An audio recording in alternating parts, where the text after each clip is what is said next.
PT Kalijaga Citra Budaya Suara 98,5 FM. KCBF Radioku, inspirasi spirit hati.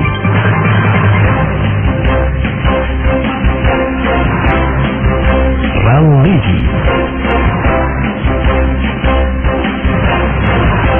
inspirasi,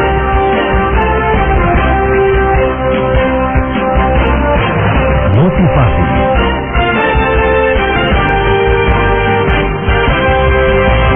edukasi,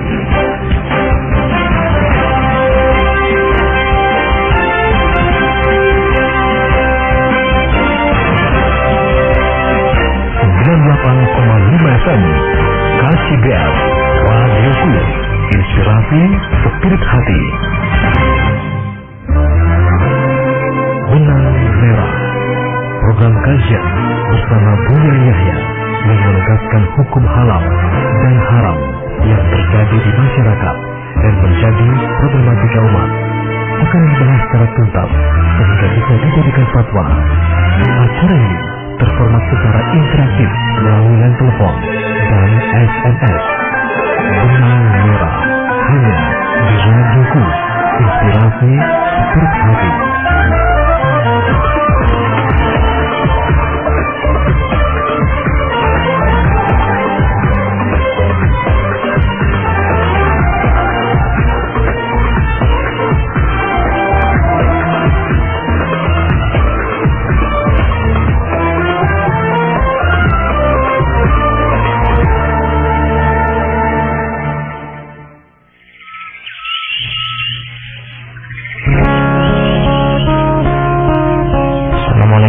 Warahmatullahi wabarakatuh.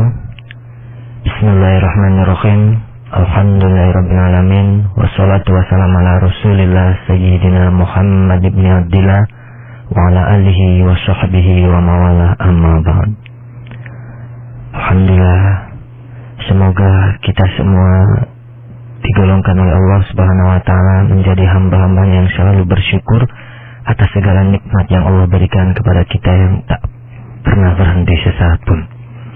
Salawat dan salam tak lupa pula kita tujukan keharibaan besar Nabi kita, teladan kita, idola kita, baginda Nabi Allah Muhammad sallallahu alaihi wasallam, dan semoga selalu tercurah kepada keluarga beliau, para sahabat beliau dan para penerus perjuangan Rasulullah sallallahu alaihi wasallam. Alhamdulillah, sahabat semua, kita jumpa kembali di Radioku 98,5 FM Cirebon, inspirasi spirit hati, dalam satu program yang kita nanti di setiap Selasa pagi, Benang Merah. Dan semoga sahabat semua selalu dalam keadaan sehat walafiat dan mendapatkan limpahan rahmat dan hidayah dari Allah Subhanahu wa ta'ala untuk terus meningkatkan ketaatan dan kebaikan.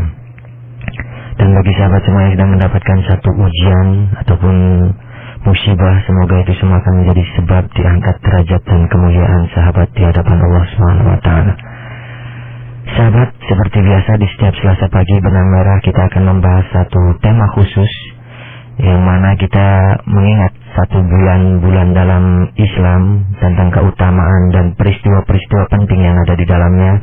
Dan sekarang kita memasuki Jumadil Akhir yang mana sebentar lagi kita akan masuk ke dalam bulan Rajab. Nah, pada kesempatan kali ini kita angkat satu tema, yaitu bulan Rajab, tentang apa keutamaan dan peristiwa-peristiwa besar dan penting apa saja yang sejatinya kita sebagai seorang muslim harus mengetahuinya untuk mengingatkan kembali satu peristiwa terpenting yang insya Allah mudah-mudahan kita pun akan meningkatkan ketaatan kita dan menambah terus kedekatan kita kepada Allah Subhanahu wa ta'ala di bulan-bulan tertentu tersebut, yaitu salah satunya bulan Rajab. Sahabat, alhamdulillah, Buya, guru kita tercinta semua, yang mudah-mudahan Allah selalu memberikan kesabaran dan ketaatan kepada beliau untuk terus membimbing kita, mengajarkan kita tentang keilmuan-keilmuan yang mana kita pun akan diberikan kemudahan untuk terus mengamalkan dalam setiap waktu. Sudah hadir di tengah-tengah kita, dan kita pun ditemani oleh satu ustadz juga, yaitu Ustadz Rifki Fauji yang sudah hadir pula di tengah-tengah kita semuanya. Baiklah sahabat semua, kita sapa terlebih dahulu untuk sahabat-sahabat yang sedang menikmati via streaming, yaitu di radio streaming Alif Lampung, ada Radio Azam 103,5 FM Karimun Kepulauan Riau, Radio Madinatus Salam 90,9 FM Kalimantan Selatan, Radio Mambaus Solihin 107,7 Gresik, Radio Mambaus Solihin 107,9 Blitar, dan Radio Wadi 102 FM.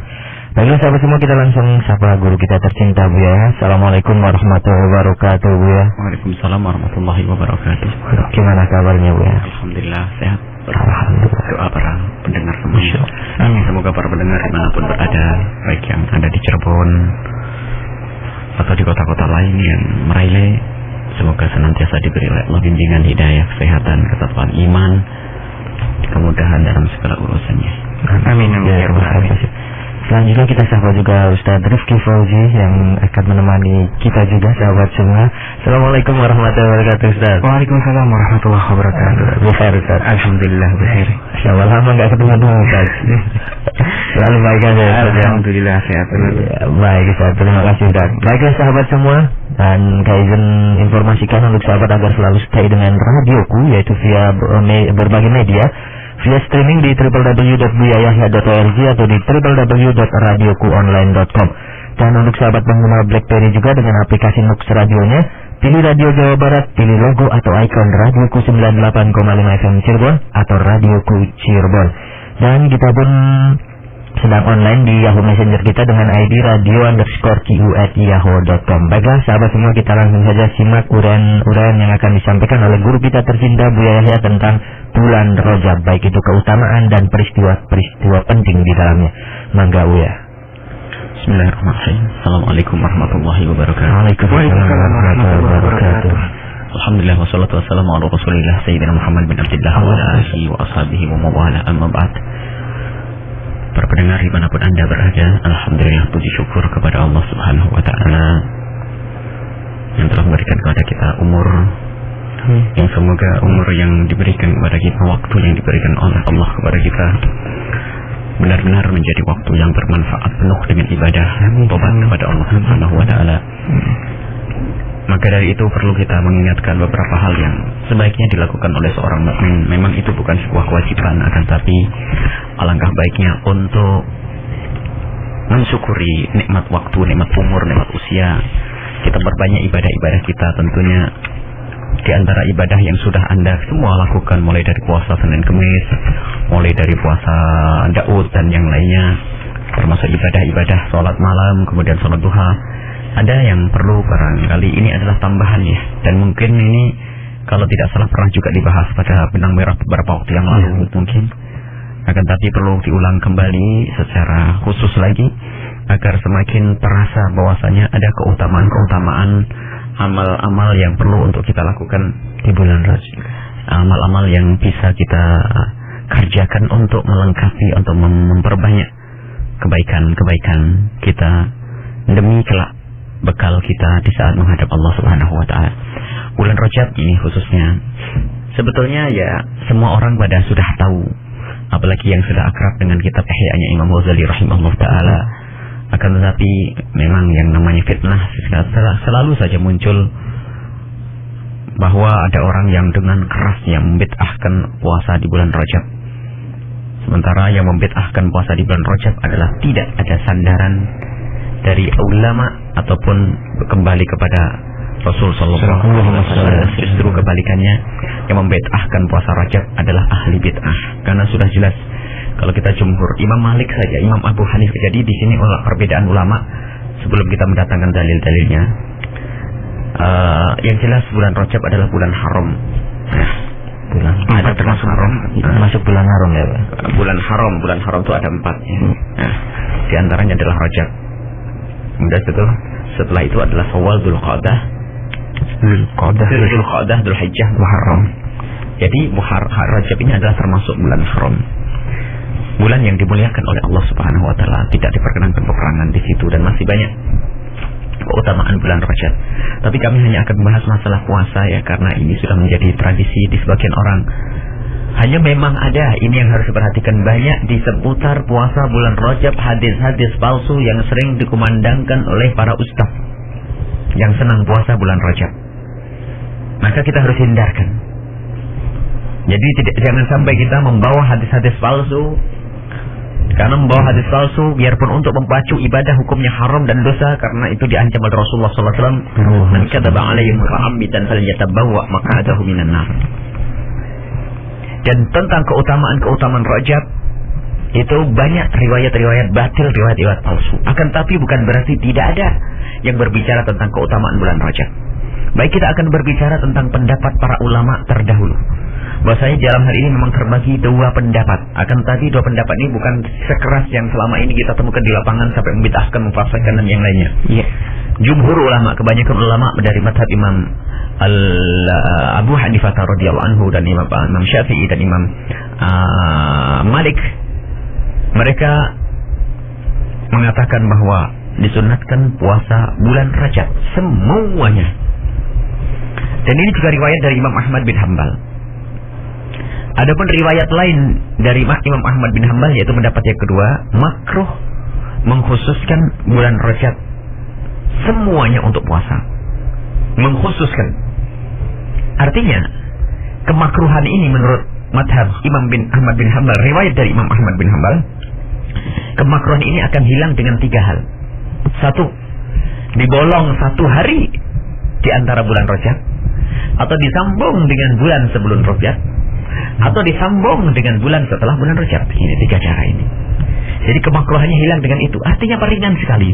Akan tapi kenapa di lapangan ini ini pendapat Imam Ahmad bin Hanbal ini. Cuman kenapa di lapangan bid'ah ada orang puasa Rajab kayaknya melihat orang melakukan perzinahan. Subhanallah, innalillahi wa inna ilaihi raji'un. Dan ini kami pernah mendengar suatu ketika di stasiun radio.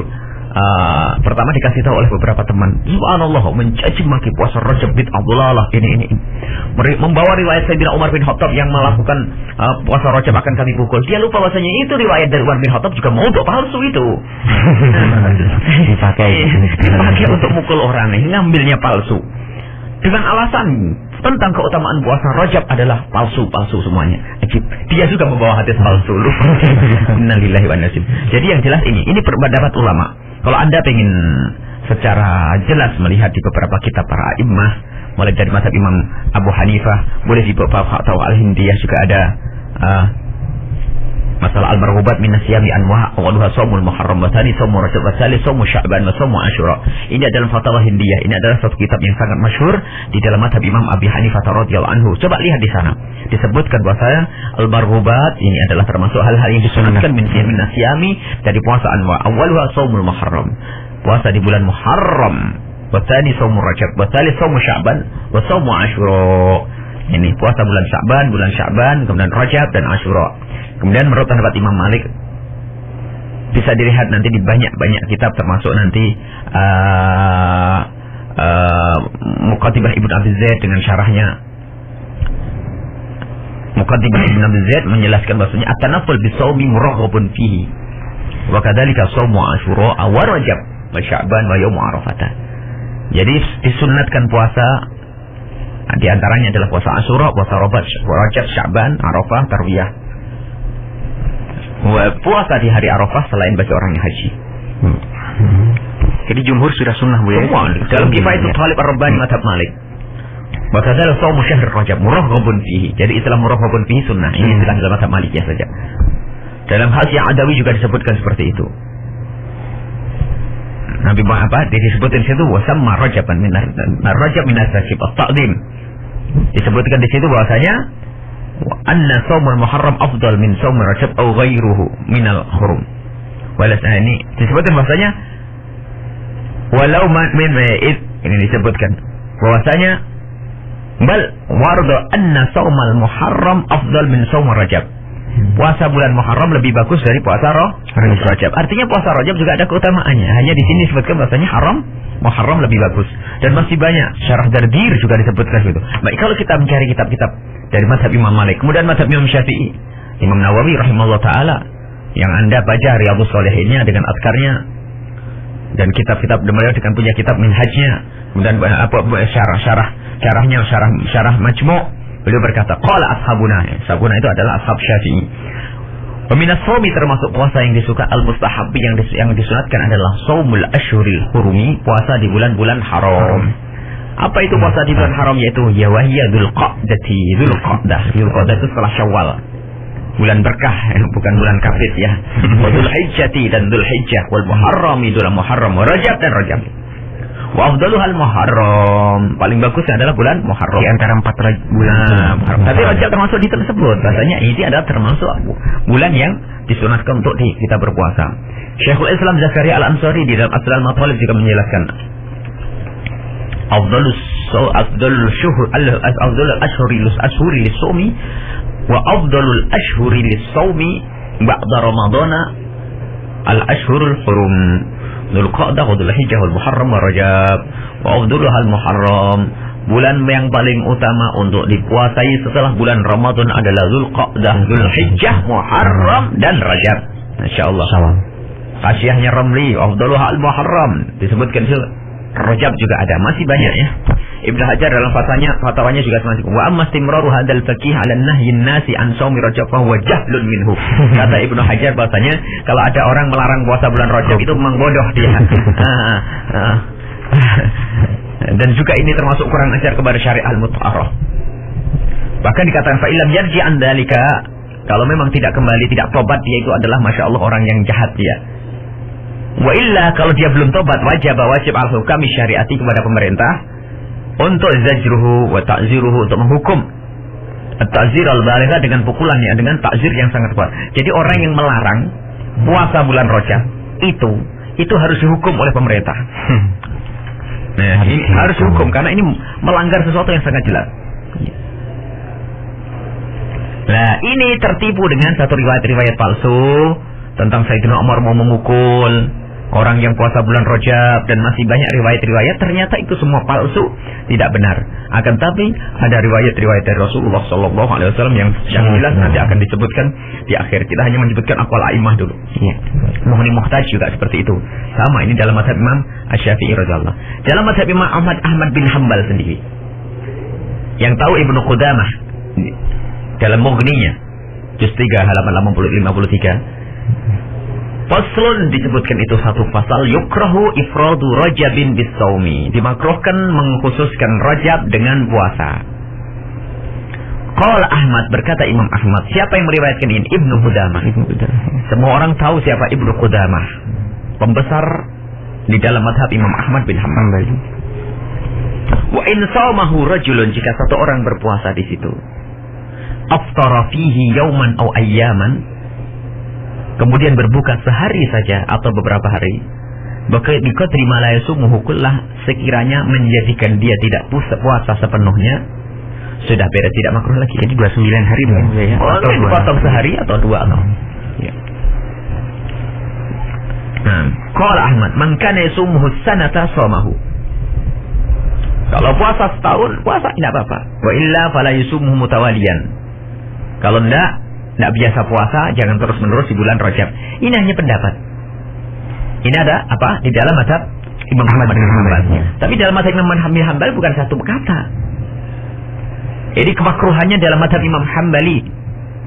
Ini kemakruhannya itu di dalam mazhab Imam Hambali ternyata bisa menjadi hilang hanya dengan 3 hal. Yang pertama, dibolong satu, atau disambung dengan sebelumnya, atau disambung dengan setelahnya. Tidak sampai derajat bid'ah. Ini orang kasar memang itu ya. Lidahnya kalau tidak jadikan orang lain. Ini ada. Bahkan ada satu selebaran yang disebar juga hal-hal kayak begitu. Lihat ya di internet juga semacam itu. Ajib eranya ulama mereka tuh siapa yang ditiru? Ulama akhir zaman. Tapi kalau jumhur ulama sudah sepakat. Jumhur sudah jelas. Semuanya hampir. Ya. Kalau semua orang ngerti ulama, para ulama mazhab Hanafiyah, Malikiyah, Syafi'iyah, buka semua kitab masalah sunan puasa, pasti akan disebut di situ puasa bulan haram, puasa Rajab ini. Baik. Kemudian sekarang masalah dalilnya. Nah, dalilnya orang-orang yang memperkenankan. Ibnu Hajar Al-Haytami di dalam Fatwa Al-Fiqhiyah Al-Kubra, yang juga sekaligus sesuai dengan fatwanya Ibnu Izz Abdus Salam. Beliau su'ila amma nukila an ba'dil muhadditsina fi man isumi Rajab wa ta'dhimi hurmatihi, hal yasihu nadru yawmin jami'ahu, nadru sawmin ya, Jami'ahu, semuanya di bulan itu. Ditanya Izzuddin Abdus Salam termasuk Ibnu Hajar Al-Haytami tentang nukil dari orang-orang yang mengatakan itu adalah nggak boleh, dilarang puasa. Dengan jelas beliau menjawab bahwasanya walladzi naha an shaumihi jahilun bima fi ahkami syar'i. Yang melarang puasa bulan Rajab itu termasuk bodoh tentang bagaimana pengambilan hukum-hukum di dalam syariat. Wa kaifa yakunu manhiyan, bagaimana dilarang ma'annal ulama alladzina tanu syari'ata lam yuzkar ahadun minhum indirajahu lam yadhkur ahadun minhum indirajahu fima yukrahu saumuhu. Bagaimana akan dikatakan makruh? Sebab para ulama-ulama terdahulu itu yang sangat dekat dengan syariat tidak pernah menyebutkan makruhnya puasa itu adalah di bulan Rajab. Tidak ada. Kemakruhan-kemakruhan puasa ada haram puasa di 5 waktu, kemudian setelahnya itu adalah tidak ada lagi. Kalau tiba-tiba dimasukkan ini dari mana ini? Apa nggak ngerti dia katanya. Kemudian ada hadis secara umum tentang keutamaan berpuasa. Hadis tentang keutamaan berpuasa seperti yang disabdakan Nabi sallallahu alaihi wasallam, kullu amal ibni Adam lahu illa shaum. Semua amalnya anak Adam baginya kecuali puasa, wa ana ajzi bihi. Maksudnya keutamaan puasa Allah akan hitung sendiri, ya semuanya Allah yang menghitung. Tapi di saat sesuatu dinisbatkan, disandarkan kepada Allah, tentu ini ada kelebihan. La khalufu fammi shaimi atyabu indallah min rihil misik. Bau mulutnya seorang yang berpuasa itu lebih harum di hadapan Allah daripada misik. Ini adalah menunjukkan bahwa puasa itu sangat utama. Inna afdhalas siyami siyamu akhi Daud kana yasumu yawman wa yuftiru yawman. Sebaik-baik puasa adalah puasanya Nabiullah Daud, dia berpuasa sehari dan berbuka hari. Di sini tidak ada pembatasan kecuali Rajab, enggak ada. Jadi Rajab termasuk hari-hari yang dianjurkan untuk berpuasa. Ini. Tapi untuk pahala khusus boleh diberikan. Itu ada. Ini kita umum dulu ya. Jadi para ulama itu dengan kecerdasan beliau itu menunjukkan bahwa ini adalah dalil secara umum. Baik. Bahkan ini kalau kita tahu siapa yang menulis kitab Nailul Awtar Asy-Syaukani dari Yaman. Imam Syaukani menyebutkan wa qad warada ma yadullu ala masyru'iyati shaumihi 'ala al-umumi wal khusus. Tentang kesunahan syariatnya puasa Rajab itu ada riwayat secara khusus dan secara umum. Amal umum al-hadits al-waridatu fi at-targhib fi shaumil ashhuril hurum wa huwa minha al-bil ijma'. Kata Imam Syaukani bahwa adapun hadis-hadis yang datang yang memacu yang mengatakan tentang sunnahnya puasa Rajab adalah yang riwayat-riwayat tentang puasa di bulan-bulan haram. Jadi melalui sisi ini sudah ijma', bukan saja khilafnya. Ijma' ulama kata Syaukani. Wa kadzalik, begitu juga al-waridah al-ahaditsul waridatu fi masyru'iyati mutlaqis shaumi, dan juga hadis-hadis riwayat-riwayat yang berbicara tentang keumuman puasa sunnah kapan saja dan waktunya kapan saja, termasuk Rajab tentunya di sini. Ini termasuk keutamaan puasa Rajab. Ini secara umum. Jadi sudah dikatakan ini sudah nggak ada khilaf dalam hal ini. Baik. Kemudian nanti ada riwayat khusus. Pertama ini ulama menyebutkan bahwasanya puasa itu secara umum adalah amalan yang baik. Satu. Yang kedua adalah keutamaan tentang bulan haram. Ini lebih menyempit ya. Lebih memfokus mengerucut. Al-ahadits allati fiha as-shaumu fil ashhuril hurum. Keutamaan bulan Rajab itu, puasa bulan Rajab itu juga bisa kita ambil dari riwayat-riwayat yang berbicara tentang puasa di bulan haram itu sendiri. Hadisnya Abi Mujibah Al-Bahili di dalam Sunan Abu Dawud. Di situ puasanya ata Rasulullah sallallahu alaihi wasallam tumantalqa. Suatu ketika ia datang kepada Rasulullah lalu pergi. Fatahu ba'da sanatin, kemudian datang setelah 1 tahun. Wa qataghayarat halatuhu, dia berubah keadaannya.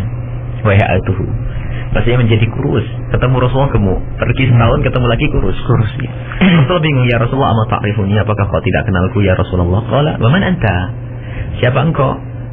Qala, aku adalah Al-Bahili, ana Al-Bahili. Aku dulu setahun yang lalu nama Al-Bahili yang pernah datang kepadamu.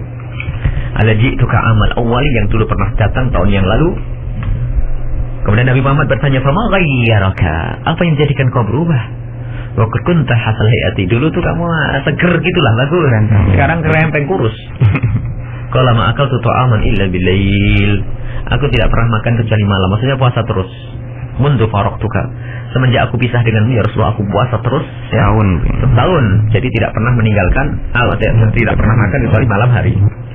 Faqala Rasulullah sallallahu alaihi wasallam, "Lima 'adzabta nafsaka?" Kenapa kau siksa dirimu sendiri? Kemudian Nabi Muhammad bersabda, "Sum syahras sabri." Puasalah di bulan kesabaran. Wa yawman min kulli syahr. Dan setiap hari dalam setiap bulan. Qala zidni, tambah ya Rasulullah. Fa inna bi quwwatun, sebab saya masih mampu. Sum yaumain. Puasalah 2 hari dalam setiap bulan. Qala zidni, tambah ya Rasulullah. Sum 3 ayyam. Puasa 3 hari dalam sebulan. Zidni, tambah ya Rasulullah. Sum minal hurumi. Puasalah di bulan haram. Watruk, kalau mau tinggalkan. Sum minal hurumi watruk. Puasa bulan haram kalau mau tinggalkan. Sum minal hurumi watruk. Bulan haram saja. Bulan haram apa? Rajab, Dzulqa'dah, Dzulhijjah, haram. Nah ini hadis riwayat Ibnu Majah radhiyallahu anhu. Baik, ini adalah tentang bagaimana Rasulullah mengajari kalau orang sudah melakukan sholat, melakukan puasa ini pengen lagi ditambah untuk puasa bulan Ramadan. Lah, ini Rajab masuk atau tidak? Kalau dia paham, itu tersyukur insyaallah itu asyar syahr. Ada 12 bulan yang diantaranya adalah bulan Rajab. Ini adalah riwayat yang sahih. Kemudian ada riwayat lain, Imam Nawawi juga meriwayatkan sum minal khurumi watruk. Ini dijelaskan oleh Imam Nawawi, maksudnya di sini adalah takut membebani. Boleh kau tinggalkan, bukan berarti harus sebulan penuh, tidak. Ini adalah riwayat-riwayat tentang puasa apa? Puasa bulan Rajab. Kemudian ada hadis riwayat yang khusus tentang bulan Rajab. Sebetulnya sampai di sini sudah cukup untuk tidak dikatakan bid'ah. Karena apa? Masuk bab umumul adillah, dalil umum di sini, paham tak? Ya, jadi umum ini adalah umum, dalil umum dan jalil. Jadi secara umum sudah jelas hujahnya adalah bulan haram. Bulan Rajab adalah termasuk bulan haram, dan bulan haram diperintahkan Rasulullah untuk dipuasai. Selesai. Kemudian ada yang perlu lebih spesifik lagi, lebih mengkerucut. Bagaimana tentang khususan bulan Rajab? Nah, memang banyak riwayat-riwayat tentang keutamaan Rajab. Tapi banyak di antara riwayat-riwayat tersebut adalah riwayat palsu. Nah, termasuk di antara riwayat yang dikatakan oleh para ulama palsu, misalnya di surga nanti ada satu sungai, inna fil jannati nahran yuqallahu Rajab asyaddu bayatan minal labani wa ahla minal asali man soma min Rajabin yawman syaqahullahu min dzalikan nahar. Ada yang mengatakan ini hadis juga tidak benar. Misalnya di surga nanti ada sungai namanya Rajab yang berpuasa di bulan Rajab. Puasa sehari saja di bulan Rajab, maka akan mendapatkan minuman dari surga, dari sungai tersebut yang lebih putih daripada susu, lebih manis daripada madu, dan masih banyak riwayat-riwayat yang semacam ini. Dan ini hal-hal yang semacam ini memang kita tidak terbawa. Akan tapi memang ada di antara riwayat yang semacam itu tidak sampai derajat maudhu, ya, tidak sampai derajat maudhu, akan tapi masih dalam kategori hadis-hadis yang dhaif, yang masih bisa dipakai untuk hujjah bagi orang yang ingin berpuasa di bulan Rajab. Nah, adapun ini barangkali secara umum, secara umum tentang hadis tentang keumuman puasa sunnah, yang kedua keumuman di bulan Muharram. Dan nanti ada lagi puasanya. Gimana? Iya, dicukupkan dulu ya. Mungkin sebentar nanti disambung lagi. Karena akan ada sesi tanya jawab juga. Jadi mungkin sampai di sini dulu ya. Baiklah sahabat semuanya, kita akan memasuki sesi tanya jawab, dan pastinya beberapa hari lagi ya, karena kita sudah memasuki minggu akhir di bulan Jumadil Akhir, dan pastinya apa yang tadi disampaikan oleh guru kita tercinta Buya Yahya, mudah-mudahan itu semua menjadi ilmu dan kita bisa mengamalkannya atas apa yang kita dapatkan untuk melaksanakan keutamaan-keutamaan di bulan Rajab, salah satunya dengan puasa sunnah. Dan pastinya kita memiliki satu pegangan dasar hukum yang dianjurkan oleh para salafun saleh dan ya, jangan sampai kita takut akan dibidahkan ya Ustaz. Sudah jelas ya. Iya. Karena mana yang batil, mana yang dianjurkan oleh syariat. Baiklah sahabat semua, kita break sejenak. Setelah yang satu ini kita akan kembali di Benang Merah. Jadi bagi sahabat semua yang ingin bergabung baik via line telepon ataupun SMS, kita tunggu. Jangan kemana-mana, tetap stay di Radioku 98,5 FM Cirebon, Inspirasi Spirit Hati.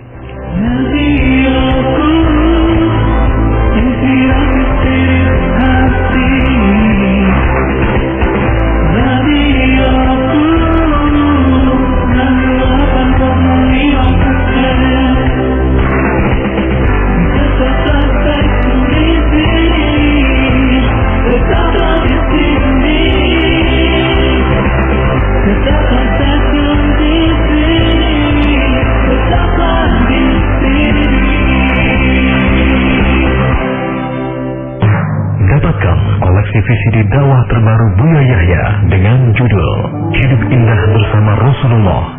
Dialog ilmiah membahas tawasul dan ziarah kubur agar warisan menjadi barokah. Mencari cinta di balik kisah Isra dan Mi'raj Nabi Muhammad SAW. Membahas tuntas akidah Syiah, mengenal bid'ah, memecah belah umat, mengenal apa dan siapa salaf dan salafi. Benarkah Ahmadiyah keluar dari Islam? Dan masih banyak lagi. Dapatkan sekarang juga koleksi VCD dakwah terbaru Buya Yahya di Sekretariat Jalan Pangeran Cakrabuana nomor 179 Blok Gudang Air Sendang, Sumber Cirebon, atau hubungi 0231 333 8967 atau 081 615 670 212.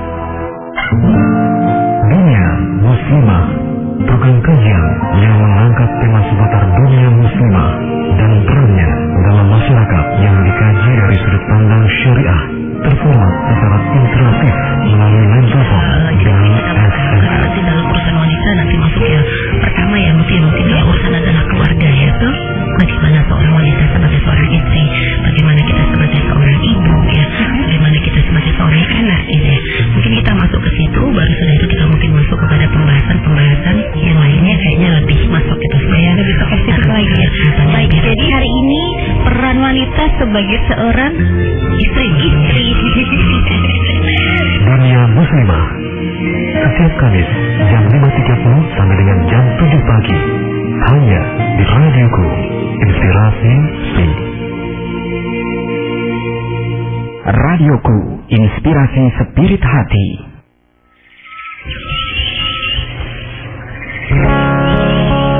Alhamdulillahirrahmanirrahim. Jazakumullah khair kasih kepada sahabat semua yang masih di KCBS Radioku 98,5 FM Cirebon, Inspirasi Spirit Hati, media dakwah Islam yang dipancar luaskan dari Lembaga Pengembangan Dakwah Al-Bahjah Sendang, Sumber Cirebon. Baiklah sahabat, dimanapun sahabat berada, kita masih menunggu satu pembahasan lagi sebelum kita buka sesi tanya jawab, yaitu tentang dalil khusus. Tadi sudah disampaikan oleh Buya tentang dalil umumnya. Sekarang kita memasuki dalil khusus, satu pembahasan lagi beberapa menit ya mungkin ya Ustaz ya. Sebelum kita buka sesi tanya jawab. Baik Buya, dalil khusus apa untuk bisa kita tunaikan amalan-amalan baik itu puasa ataupun ibadah-ibadah yang lain di bulan Rajab, monggo Buya. Bismillahirrahmanirrahim. Banyak memang hadis-hadis yang palsu berkenaan dengan Rajab ya. Akan tapi ternyata juga di situ banyak hadis-hadis yang tidak sampai derajat palsu, maudhu, tapi derajat dhaif saja, lemah, dan disepakati oleh para ulama biarpun itu hadis lemah masih bisa digunakan untuk fadail ahmal, akan tetapi syaratnya harus bisa dimasukkan kepada dalil umum. Dan dalil umumnya sudah sudah jelas tadi bahwasanya puasa bulan Rajab secara umum sama dengan bulan Muharram. Bulan haram adalah disunahkan. Makanya ada riwayat-riwayat khusus dari Nabi sallallahu alaihi wasallam. Misalnya satu riwayat anna Nabi sallallahu alaihi wasallam yang yasum ba'da Ramadan illa Rajab wa Sya'ban. Disebutkan isnadnya adalah dhaif. Kemudian masih banyak lagi riwayat yang tadi inna fil jannati nahran yuqalu lahu rajab ma huwa ashaddu bayatan minal labani wa halam minal asli man sawma yawman rabasaqallahu min dzalika nahar. Hadis yang bahasanya di dalam surga itu ada sungai yang namanya sungai Rajab, yang meminumnya itu adalah akan yang puasa sehari di bulan Rajab akan merasakan nanti bisa minum. Ini juga hadis tidak sampai derajat palsu, ya memang sebagian mengatakan palsu, tapi ada mengatakan itu adalah hadis dhaif. Bahkan dikatakan kata oleh Ibnu Hajar al-Haytami yang mengatakan bahwasanya semua hadis-hadis tentang ini adalah maudhu, yang mengatakan bahwasanya dijelaskan yang mengatakan hadis tentang keutamaan Rajab itu maudhu semuanya, maksudnya itu apa? Jika yang dimaksud itu adalah nggak ada yang benar sama sekali, maka itu adalah satu dusta. Dikatakan oleh Imam Ibnu Hajar bahwasanya inna ahadits shaumi Rajab maudhu'atun. Waqalu hadzal jahil, perkataan orang bodoh ini bahwasanya inna ahaditsal yaumi shaumi Rajab maudhu'atun, bahwasanya sang bodoh itu berkata puasa, dalilnya hadis-hadis puasa bulan Rajab itu adalah maudhu semuanya, palsu semuanya. In arada bihi, jika yang dimaksud di sini adalah mashtamal al hadis adalah ala shaumi umuman, jika ini adalah yang dimaksud pokoknya sesuatu yang bisa dijadikan hujjah bulan Rajab secara umum, termasuk tadi yang disebutkan wa khususon ataupun yang khusus, fakadzun, maka ini adalah kedustaan minhu darinya, wa buhtan, dan satu kebohongan. Fal yatub, hendaknya tobat andalika, wa illa, hendaknya bertobat. Kalau tidak uzira alaihi ta'zirul baligh, akan dihukum dengan hukuman yang sangat, karena ini betul luar biasa.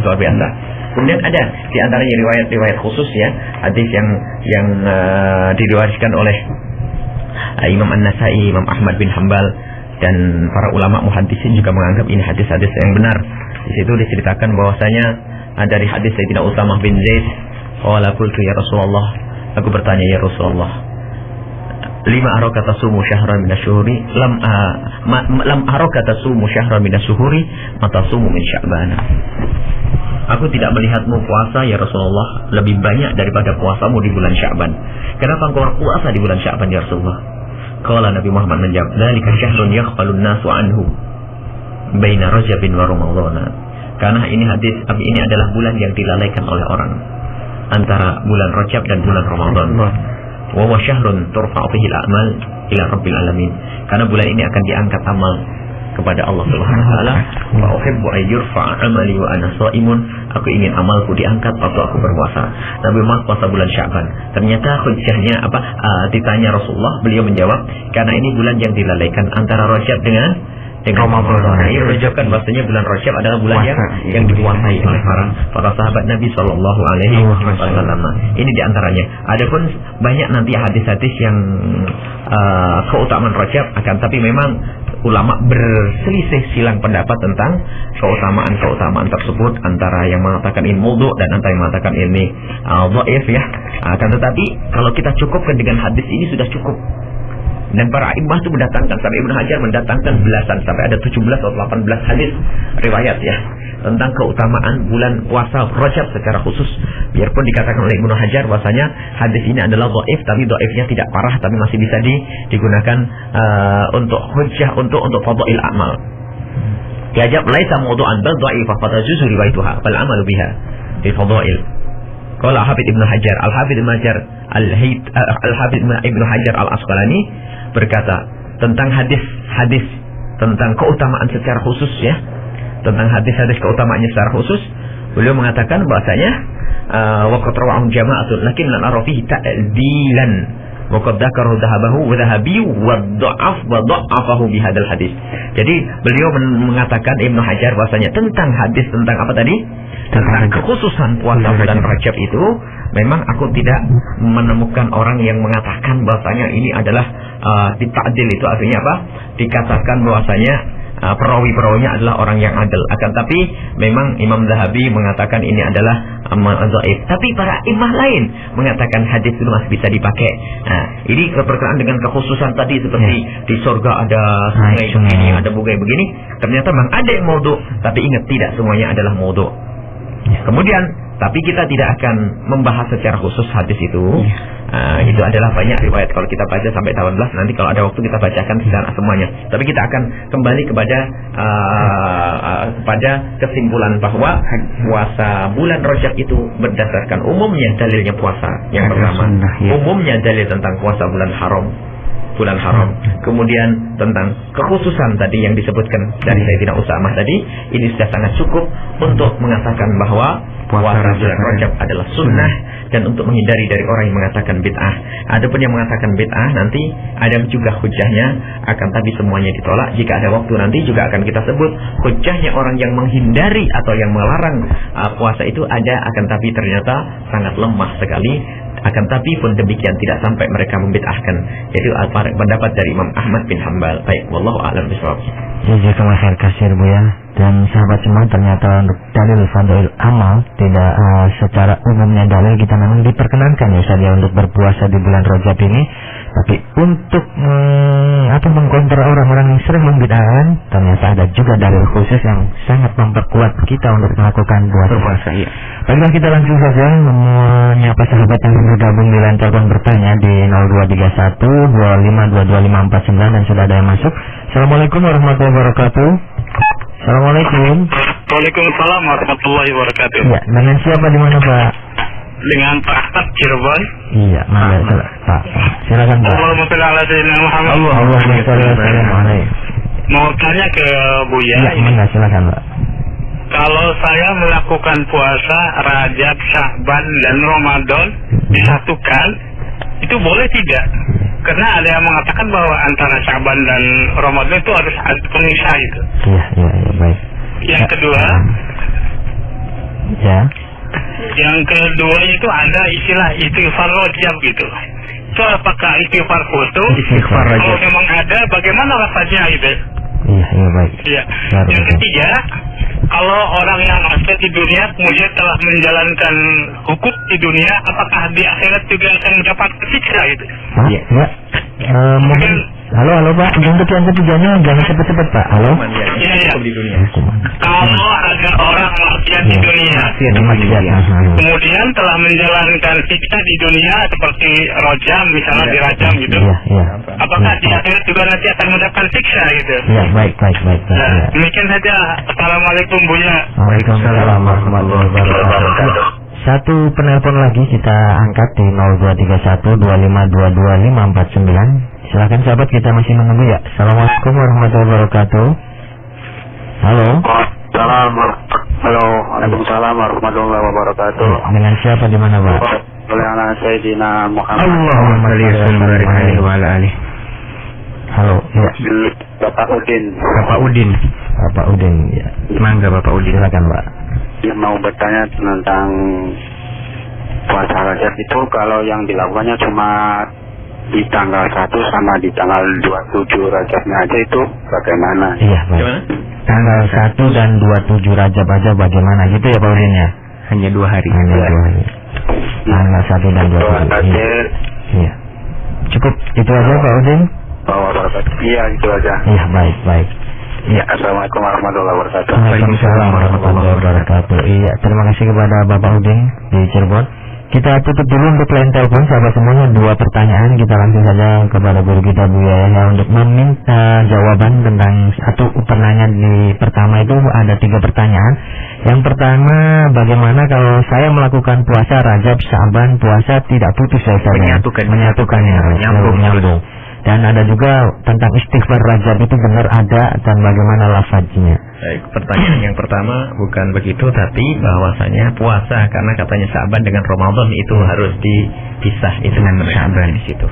Jadi puasa Rajab, Sya'ban dan Ramadan boleh saja, nyambung terus boleh saja. Adapun pendapat sebagian ulama khususnya di dalam mazhab Imam Syafi'i bahwasanya padahal ini jumhur mengatakan puasa bulan Sya'ban boleh semuanya, nggak ada kemakruhan di bulan Sya'ban, hanya di dalam mazhab Imam Syafi'i. Ahmad bin Hanbal. Dalam mazhab Imam Sya'ban. Ini Sya'ban dalam mazhab Imam Syafi'i bahwasanya di dalam mazhab Imam Syafi'i kalau kita berpuasa di bulan Sya'ban kok nggak punya kebiasaan puasa, kok tiba-tiba setelah tanggal 15 itu makruh, ya kan? Maka harus sambung dengan tanggal sebelumnya kecuali menjadi kebiasaannya. kalau kita menyambung dengan sebelum tanggal 15 untuk bulan Sya'ban, ya ini penekannya di Sya'ban pertanyaannya Bapak tadi. Jadi kalau kita puasa di bulan Sya'ban, makruh jika kita nggak biasa puasa kok tiba-tiba puasa setelah tanggal 15. Tapi kalau kita sambung dengan sebelum tanggal 15 tidak makruh. Menurut mazhab kita Imam Syafi'i, misalnya tanggal 13, 14 Anda sudah memulai puasa, masuk bulan Sya'ban, pertengahan Sya'ban, Anda dalam keadaan sudah puasa sebelumnya, maka tidak makruh. Atau untuk mengkodok nggak makruh. Tapi kalau Anda tidak punya kerjaan, tiba-tiba kok puasa setelah tanggal 15 bulan Sya'ban, itu dalam mazhab kita Imam Syafi'i, maka itu disebut hukum makruh. Kalau Anda menyambung dari bulan Rajab, ya sangat tidak makruh, karena sambungan dengan bulan Rajab. Ini saja. Kemudian pertanyaan yang kedua apa? Istighfar di bulan Rajab itu istighfar secara umum tuh boleh, tidak harus bulan Rajab dan sebagainya, enggak ada secara khusus itu. Akan tapi kalau Anda beristighfar di bulan Rajab, ya memang setiap saat harus istighfar. Rasulullah sendiri setiap hari istighfar. Memang ada riwayat-riwayat itu, akan tapi tidak ada, tapi bisa masuk dalam umumnya dalil. Jadi Anda beristighfar di bulan Rajab. Memang kita sering mendapatkan satu selebaran tentang istighfar bulan Rajab. Istighfar tidak harus di bulan Rajab. Kalau orang istighfar di bulan Rajab bagaimana? Ya boleh dong. Selain bulan Rajab soleh, bahkan setiap hari kalau perlu istighfar. Hanya memang kita ini harus berhati-hati untuk menghindari daripada riwayat-riwayat palsu tentang keutamaan amalan. Tentang amalan, apakah istighfar, apakah puasa dan sebagainya.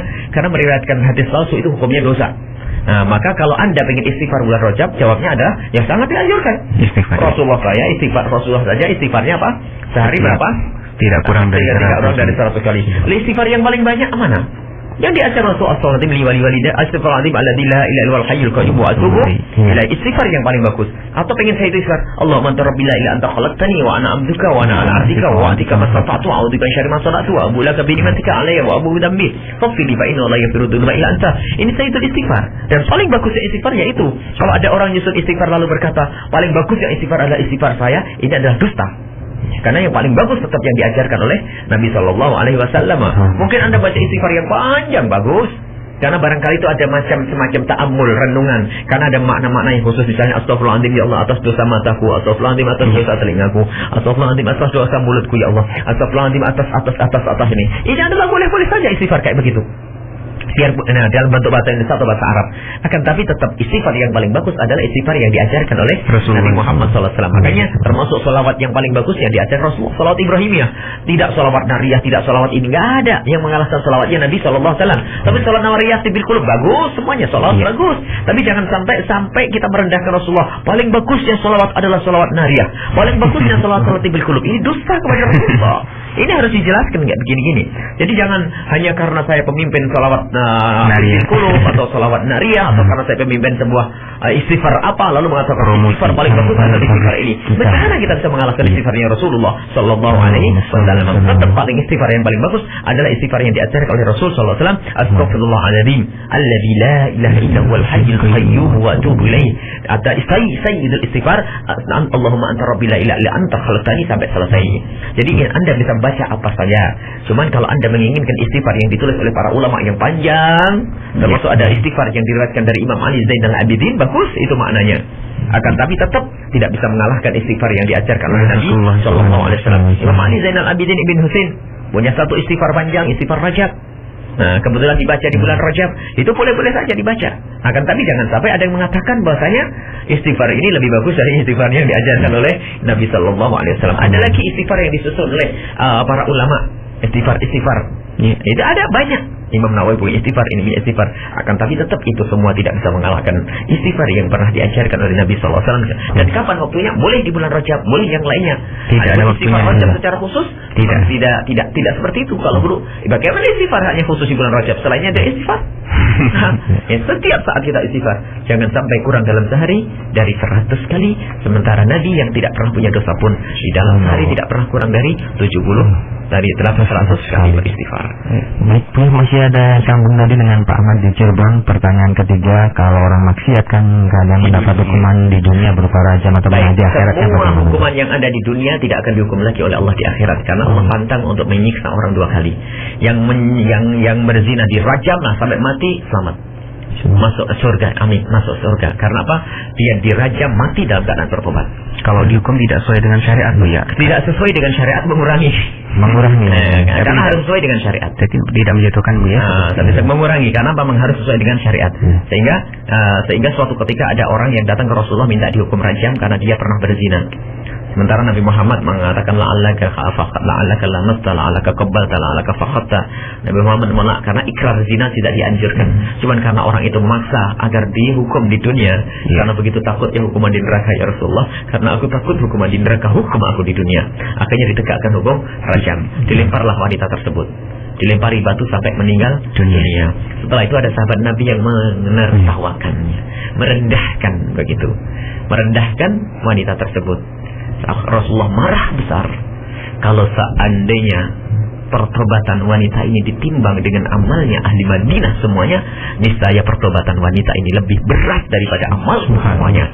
Jadi kalau sudah dihukum di dunia, itu tidak akan dihukum lagi oleh Allah di akhirat. Baik. Ya, terima kasih Bang. Selanjutnya pertanyaan dari Bapak Udin tentang masih puasa Rajab kaitan dengan tema kita. Tapi ini tanyanya tentang puasa Rajab yang tanggal 1 dan 27 itu bagaimana katanya Bu? Boleh kita puasa tanggal 1 sampai tanggal 27, tapi jangan sampai mengatakan ada anjuran khusus kayak begitu. Iya, mengkhususkan tanggal 1 dan 27 itu tidak boleh. Mengatakan ini adalah sunnahnya seperti ini. Enggak, puasa begitu saja. Saya puasa tanggal 1 dan puasa tanggal 27, bisa saya seperti itu. Sama saya puasa, karena secara umum puasa bulan Rajab itu adalah disunahkan. Selagi disunahkan tidak bisa kita rubah menjadi sesuatu yang dikhususkan, yang bid'ah atau biarpun hanya mengkhususkan itu saja. Kadang-kadang kenapa harus tanggal 27 Rajab? Ya gitu ya. Ya mungkin kesempatan saya sudah selesai. Itu saja kesempatanku adalah di hari itu. Jadi itu yang sembilan tanggal 1, tanggal 15, tanggal 20. Jadi itu boleh-boleh saja. Boleh saja kata apalagi tadi ada sebulan saja boleh, bagaimana hari tidak boleh.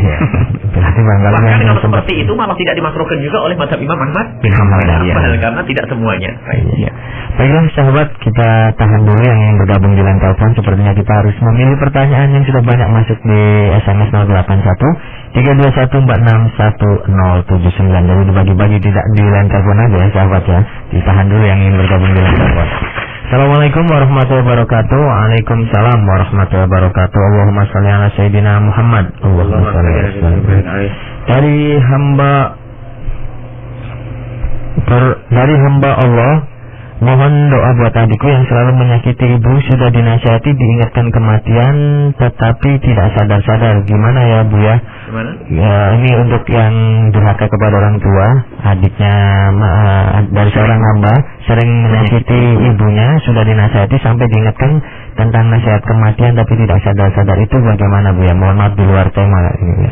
Subhanallah. Memang kadang-kadang orang ahli surga itu memang dimudahkan jalannya menuju surga. Ahli neraka juga begitu. Ada satu orang yang subhanallah memang tidak bisa disadarkan. Seperti Abu Jahal itu kurang apa yang menyadarkan Rasulullah SAW. Memang jatahnya neraka. Kalau ada seorang adik durhaka kepada orang tuanya, kita diingatkan tidak, itu jatah neraka sudah. Akan tapi kita semua itu yang mendengar kalimat yang kami sampaikan itu jangan menjadi orang ahli neraka lah. Jadi cobalah kita koreksi atau kita senantiasa introspeksi. Jangan sampai kita berlarut durhaka kepada orang tua. Jadi memang ada orang semacam itu. Jangankan ke urusan orang tua, sampai urusan kepada Allah. Abu Jahal itu bagaimana? Kurang apa? Yang dinasihati Rasulullah bukan Anda. Tapi tetap semacam itu. Itu namanya hidayah. Lalu bagaimana dia? Sudah jatahnya neraka dia itu. Kalau tidak mau tobat, karena urusan dengan orang tua itu berat. Dan memang ada orang semacam itu. Dikasihi orang tua, disayangi orang tua, dimaafkan oleh orang tua, bahkan dimanja masih orang tua. Itu nggak sadar-sadar. Dan memang jatah neraka dia itu, na'udzubillah. Makanya kita doakan setelah itu. Jadi tugas Anda bukan menjadikan dia harus sadar, tapi tugas Anda mengingatkan. Itu saja. Selagi Anda sudah mengingatkan, selagi Anda sudah mendoakan, Anda terbebas di hadapan Allah. Adapun jika adik Anda masih tidak mau dan masih tetap ya memang dia jatahnya bukan ahli kebaikan. Kasihan dia, memang ya kasihan, mau gimana lagi? Yang penting kita punya tugas. Jadi kita jangan sok, kalau entah tiba ahbabka, engkau tidak akan bisa memberikan hidayah. Akan tapi tugas semua adalah menyampaikan kebenaran. Dan memang na'udzubillah ada seorang anak yang tidak pernah ngerti bekti. Bahkan suatu ketika kita pernah menemukan seorang anak sudah setengah lumpuh, seorang anak laki-laki setengah lumpuh. Sebelum lumpuh memang sudah biasa kasar dengan ibunya. Ternyata waktu dia lumpuh dalam keadaan tidak bisa berjalan, itu pun tidak pernah berkurang. Sampai kita melihat waktu itu menangis. Jadi minta nasi kepada ibunya kurang apa saja, dia mencaci ibunya. Padahal masih dalam keadaan lumpuh dia, berjalan tidak bisa. Dan digendong oleh ibunya, itu pun masih mencaci maki. Ini memang ahli neraka begitu tuh. Subhanallah, kita melihat di kampung kita sana ada semacam itu. Jadi dalam keadaan sudah Allah, tapi kutuk kasar sama ibunya. Dikasih makan tuh gara-gara enak saja sampai dilepas mencaci maki ibunya. Allah, itu memang model-model ahli neraka semacam itu. Akan tapi kita punya tugas mengingatkan yang pertama, yang kedua mendoakan Allah a'lam bishawab. Jazakumullah khair kasir ya. Alhamdulillah, semoga kita semua dihindarkan dari tadi untuk durhaka kepada orang tua, dan mudah-mudahan Allah membimbing kita untuk terus menghormati orang tua. Satu pertanyaan dari SMS lagi, dan kita juga menanti sahabat yang ingin bergabung di Yahoo Messenger kita di ID radio_q@yahoo.com ataupun di Facebook kita radiokucirebon@yahoo.com. Satu pertanyaan dari SMS lagi. Assalamualaikum warahmatullahi wabarakatuh. Waalaikumsalam warahmatullahi wabarakatuh. Allahumma sholli ala sayyidina Muhammad. Ini dengan sahabat Maybe di Granjengker. Mau tanya pada Buya, kalau puasa bulan Rajab itu kira-kira sampai berapa hari? Terus niatnya gimana? Terima kasih Buya dan Ustaz. Mudah-mudahan sehat selalu. Amin. Amin. Baik, bismillahirrahmanirrahim. Tadi sudah disebutkan bahwa sebulan pun Anda boleh berpuasa. Jadi tidak ada berapa batasannya. Anda sehari boleh, 2 hari boleh. Anda tidak puasa juga boleh. Ini sunnah. Cuma niatnya ya puasa. Saya niat puasa. Boleh Anda katakan saya puasa Rajab. Karena dikatakan oleh para ulama puasa bulan Rajab. Saya puasa Rajab karena Allah Subhanahu wa taala. Selesai. Niat di dalam hati saya ingin puasa esok hari, dan esok hari jatuh bulan Rajab. Dan kemudian keutamaan bulan Rajab memang ada ya, yang disebutkan tentang oleh para ulama, biarpun hadisnya adalah hadis yang tidak sampai derajat sahih. Ada sebagian mengatakan itu hadis dhaif, ada mengatakan itu adalah hadis dhaif, akan tapi tidak semuanya itu adalah batil. Ada yang dhaif yang masih bisa dipakai. Baik. Ya. Selanjutnya ya, ada lagi. Assalamualaikum warahmatullahi wabarakatuh. Waalaikumsalam warahmatullahi wabarakatuh. Dari sahabat Abda dari Kuningan mau bertanya mengenai kandungan dan mualif dari kitab Durratun Nasihin. Di situ banyak sekali dicantumkan hadis-hadis dan fadilah-fadilah, termasuk saum Rajab, dan ada buku terbitan Islam juga yang mengatakan kebid'ahan musonif dan mengatakan hadis-hadis di kitab tersebut kebanyakan palsu. Apa benar katanya Bu ya? Baik, kalau masalah itu bukan omongan orang-orang yang suka menyesatkan saja. Memang sudah disepakati oleh para ahli hadis dari kalangan kita, ahli sunnati wal jamaati yang benar. Ada beberapa riwayat yang ada di Durratun Nasihin itu adalah riwayat-riwayat maudhu yang palsu yang tidak boleh diriwayatkan. Ini sudah dibahas oleh para ulama kita. Bukan saja ulama-ulama mereka, bukan. Ulama kita juga membahas memang ada di sebagian riwayat di daerah Muslimin adalah hadis-hadis palsu. Dan ini yang harus dipahami. Karena memang banyak fadail amal, sehingga memang bukan saja di situ, bukan Riyadhus Shalihin, banyak kitab-kitab yang berkenaan dengan petuah-petuah, berkenaan dengan mu'idah, itu kadang ada berlebihan membawa hadis-hadis palsu yang dinisbatkan kepada Nabi Muhammad SAW, dan itu adalah sesuatu yang haram untuk meriwayatkannya. Sehingga para ulama menghimbau, para ulama yang mereka dekat dengan ilmu hadis, para ulama-ulama yang dekat dengan ilmu sanad itu, mereka menghimbau untuk tidak membaca hadis-hadis yang ada, buku-buku yang di dalamnya ada hadis-hadis palsu. Adapun karena kita tidak tahu mana yang palsu, maka di saat seperti ini kita harus berhati-hati. Mana yang palsu di antara hadis-hadis itu? Dan ingat, tidak semua yang ada di Riyadhus Shalihin adalah hadis palsu. Itu yang harus kita pahami. Tidak semua yang ada di Riyadhus Shalihin adalah hadis-hadis palsu. Akan tapi ada juga hadis sahih. Karena kita tidak bisa memilah mana yang sahih dan mana yang palsu, maka lebih baik kita mengambil satu buku yang sudah jelas. Misalnya satu buku yang dibawa oleh Imam Haddad dalam kitab, misalnya Imam Haddad punya satu buku namanya Nasaiddiniyah. Kemudian ada keutamaan amal di situ ya. Kemudian juga Imam Ghazali dalam Ihya Ulumuddinnya pun ternyata Imam Zainuddin Al-Iraqi sudah menjelaskan beberapa hadis. Sehingga di dalam kitab Ihya Ulumuddin itu pun ternyata ada sebagian hadis yang menurut sebagian ulama adalah hadis itu adalah tidak benar. Akan tapi mereka masih punya adab, tidak langsung mengatakan hadis maudhu. Paling berat mereka mengatakan la aslalah, atau aku belum menemukan ini sumbernya di mana. Sehingga Imam Zainuddin Al-Iraqi yang menjelaskan bahasanya di dalam ayat itu banyak hadis-hadis sahih. Dan kemudian biasanya hadis-hadis dhaif yang ada di dalam kitab seperti Durratun Nasihin Atau kemudian mohon maaf yang ada dalam kitab Ihya Ulumuddin, semua hadis dhaif yang didatangkan oleh Imam Ghazali itu adalah hadis untuk tambahan.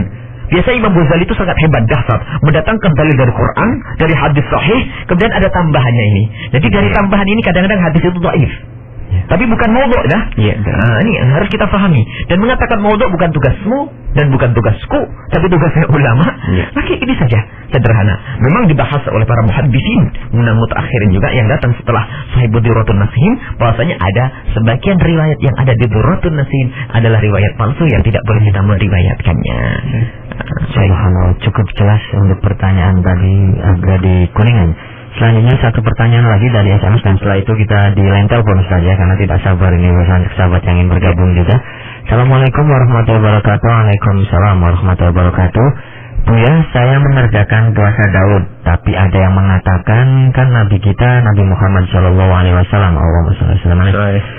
Kenapa puasa Nabi Daud katanya? Bagaimana saya menerangkannya Buya, menjelaskannya? Iya. Nabi Muhammad SAW akan berbicara selalu dengan wahyu. Maksudnya, Nabi Muhammad memberikan kepada orang yang bertanya, karena dia ingin puasa terus menerus. Iya. Sehingga Nabi Muhammad juga ingin memberikan kesempatan keluarganya untuk makan bersama. Sehingga memang tidak dianjurkan puasa terus menerus setiap hari itu. Kasihan anaknya tidak pernah merasakan makan siang bersama, anak kecilnya tidak ini, ibunya datang tidak sama makan bersama. Sehingga paling benar Nabi Muhammad mengatakan sum kasaumi akhi Daud. Puasalah seperti puasanya Nabi Daud.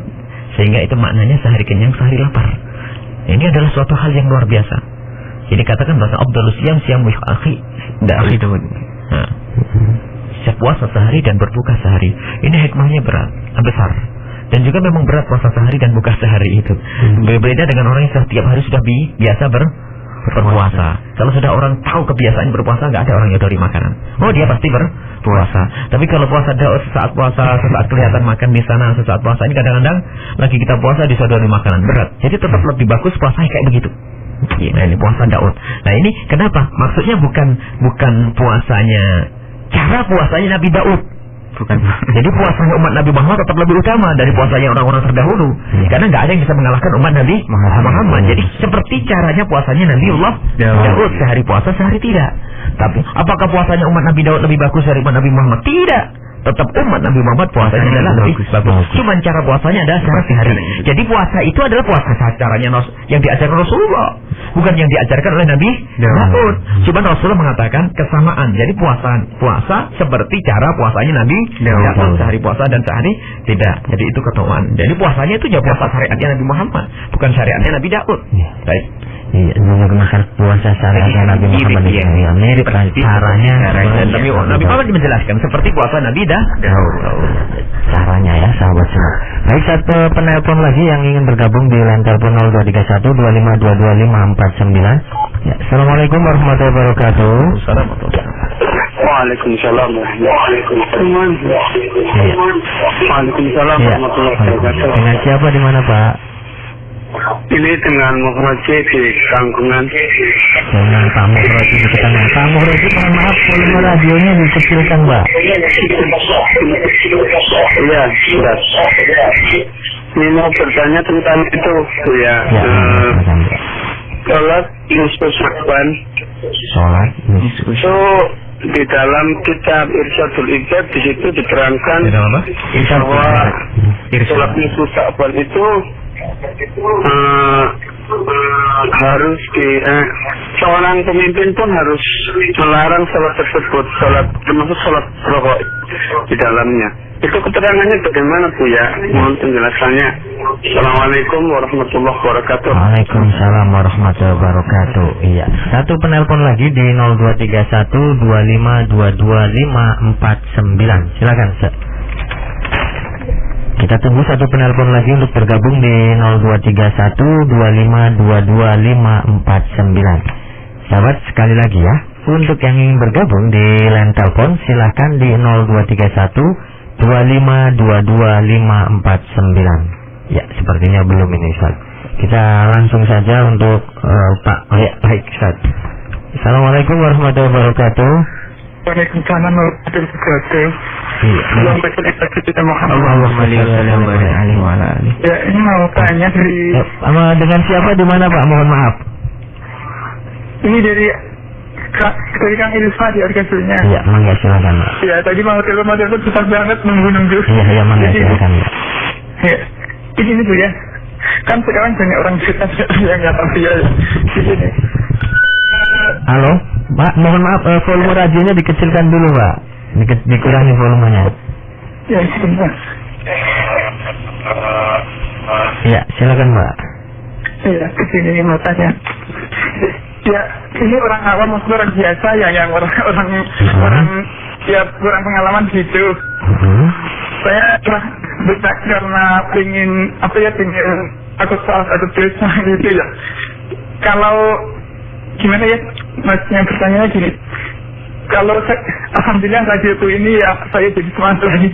Jadi kan saya terus bertanya sama yang sekarang tadi nggak boleh itu nggak boleh ya. Karena seakan dia punya kekuatan memancing orang ya, banyak orang yang pindah itu ikut itu maksudnya ke dia gitu.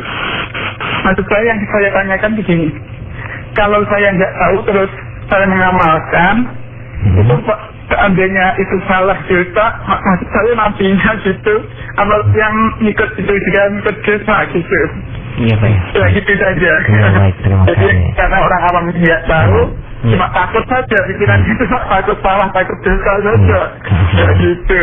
Ya, cukup itu saja. Mohon dijelaskan yang semoga yang lainnya juga ikut jelas gitu. Ya, baik, terima kasih.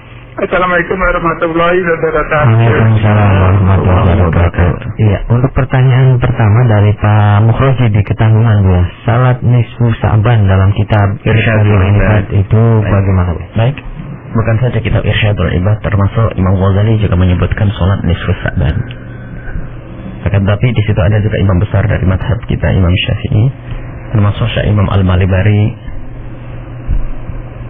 Syekh Al-Malibari mengatakan bahwasanya termasuk bid'ah yang harus dihindari adalah sholat khusus namanya sholat nisfu Sya'ban ya. Akan tetapi kita harus bisa memilah. Memang sholat yang namanya sholat nisfu Sya'ban, ulama setelah Imam Ghazali sendiri beliau meriwayatkan dari jamaah min ahli Qudus. Imam Ghazali bukan main-main. Ra'aitu an jama'atan min ahli Qudus. Aku meriwayatkan dari jamaah ahli Qudus. Riwayat ini kemudian diamalkan oleh Imam Ghazali rahimahullah taala. Kemudian setelah itu dikatakan oleh Imam Ghazali ini adalah salat nisfu Sya'ban. Kemudian setelah itu banyak ulama yang mengkritisi salat ini karena secara khusus riwayat tentang salat nisfu Sya'ban adalah tidak ada. Sehingga bisa disimpulkan bahwa memang salat nisfu Sya'ban tidak ada, tapi salat di malam nisfu Sya'ban bukan dilarang. Ini harus dipahami. Kita harus tahu bahwasanya salat yang namanya salat nisfu Sya'ban itu tidak ada. Akan tapi bukan berarti salat di malam nisfu Sya'ban itu tidak diperkenankan ya.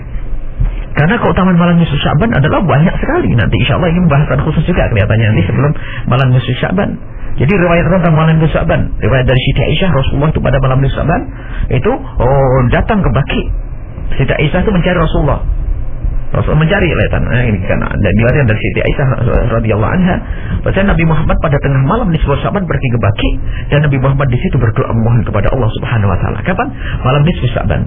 Dan masih banyak riwayat tentang kekhususan malam nisfu Sya'ban, keutamaan malam nisfu Sya'ban.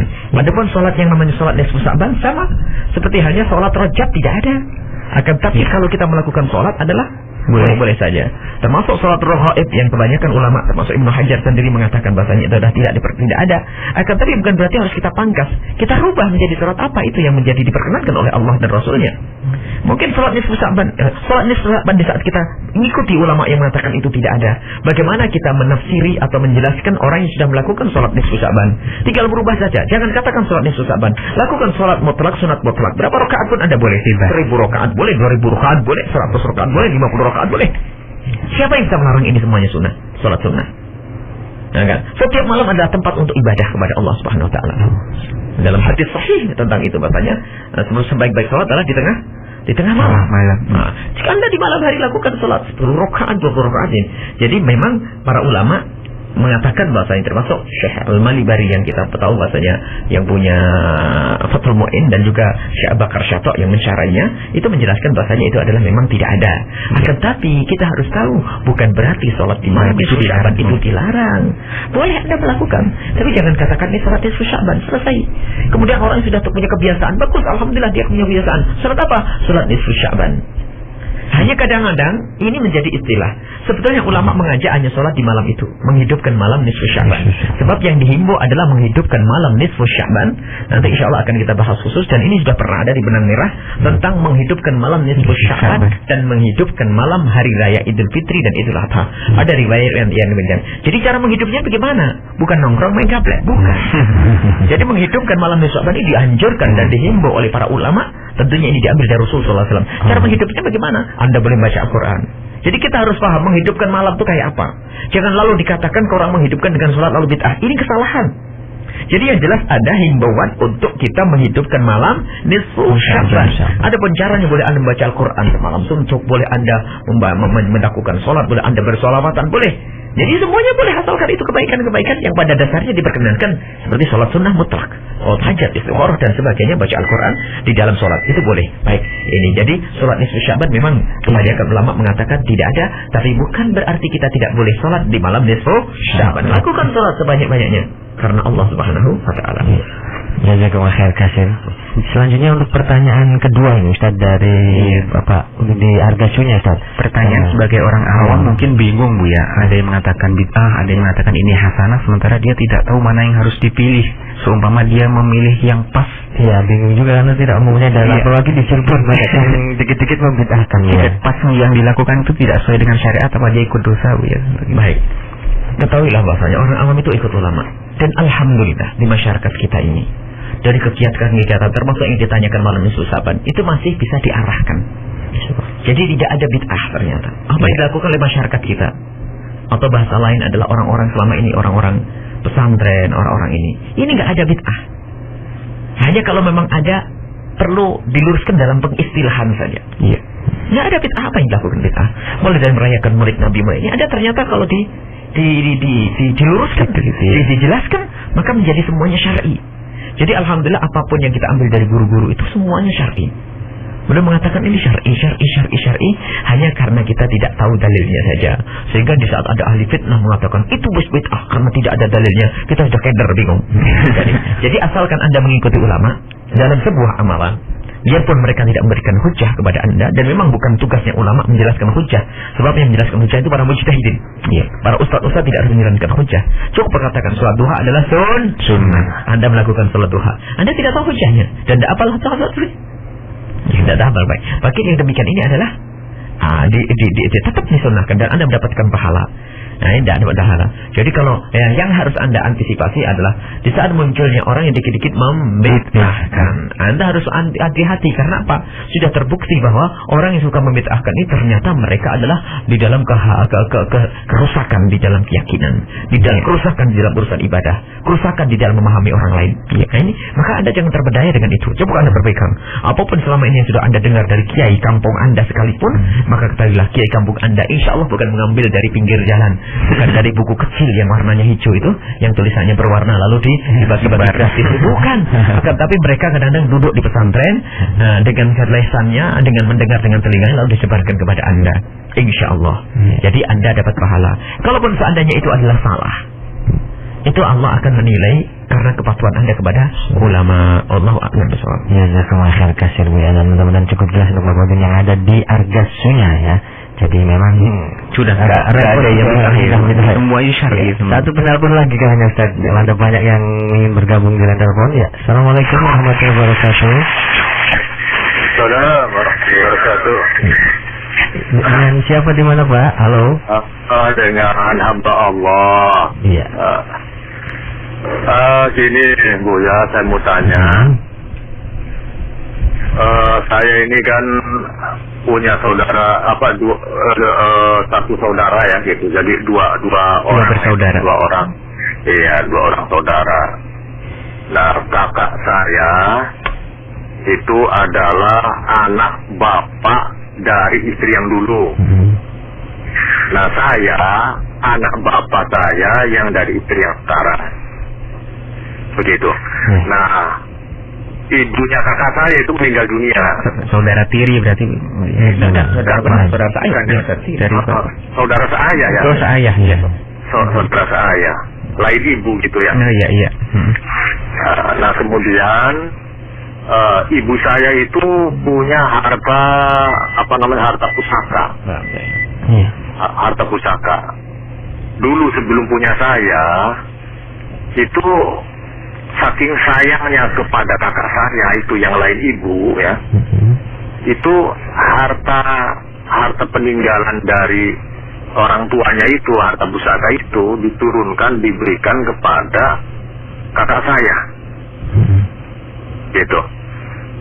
Nah setelah punya saya gitu, akhirnya kesini terus saya besar apa gitu ya. Kemudian terjadilah ada semacam apa ya? Mungkin bukan rubah pikiran, bukan. Jadi takut barangkali harta yang sudah diberikan kepada kakak saya nanti digugat oleh saya, karena saya adalah anak laki-laki dan kakak saya perempuan. Jadi barangkali saya nakal gitu katanya gitu. Jadi makanya ngomong ke kakak saya yang lain ibu itu, katanya nanti kalau adekmu tanya-tanya tinggal ngomong aja bahwa tanah ini yang dijadikan rumah itu katanya sudah dibeli oleh kamu, ngomongnya begitu. Nah setelahnya orang tua saya semakin tua dan mau meninggal, akhirnya berwasiat. Orang tua itu ayah? Bukan, ayah sudah meninggal. Orang tua ini siapa? Orang tua siapa yang Anda maksud sekarang ini? Ibu, maksudnya ibu. Ibu sendiri, ibu kandung. Ya, ibu kandung saya sendiri. Setelah mau meninggal, akhirnya berwasiat bahwa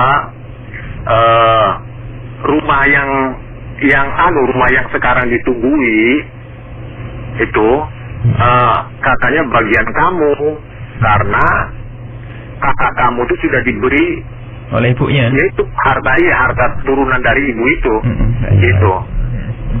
Nah, setelahnya meninggal, bukan setelah meninggal, waktu sakit itu Bu ya. Waktu sakit itu kan jadi ibu saya itu bukannya ikut ke saya Bu ya. Padahal anaknya itu kan sayanya cuma satu-satunya Bu ya. Dan saya pada waktu juga nangis sedih. Kenapa kok ibunda itu kok gak ikut saya gitu?